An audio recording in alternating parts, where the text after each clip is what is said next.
When presidential candidate of the APNU-AFC coalition David Granger visited New York recently, he told supporters there that the current voters list is dirty.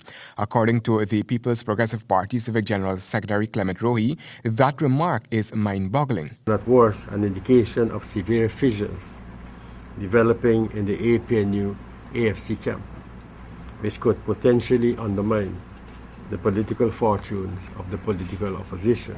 Of particular interest to note, according to Roy, is what he terms the deafening silence by Granger during the preparatory stage in the compilation of the voters' list.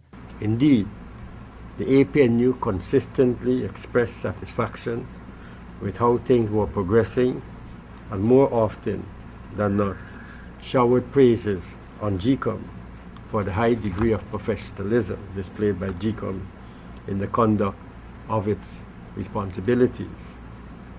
This about turn by Granger is therefore not only disingenuous, but a slap in the face of GCOM. The PPP is also questioning the timeliness of the declaration made by the APNU-AFC leader, especially at a time when the claims and objections period would have ended.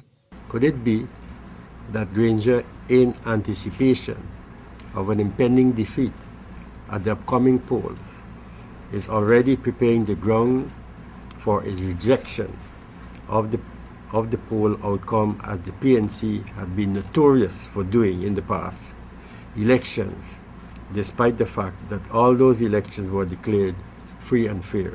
Roy says his party is raising a concern that it did in 2011 about the disciplined services being on the official list of electors on elections day. In the past, this created confusion, according to Roy. In this light, the PPP is putting forward a suggestion.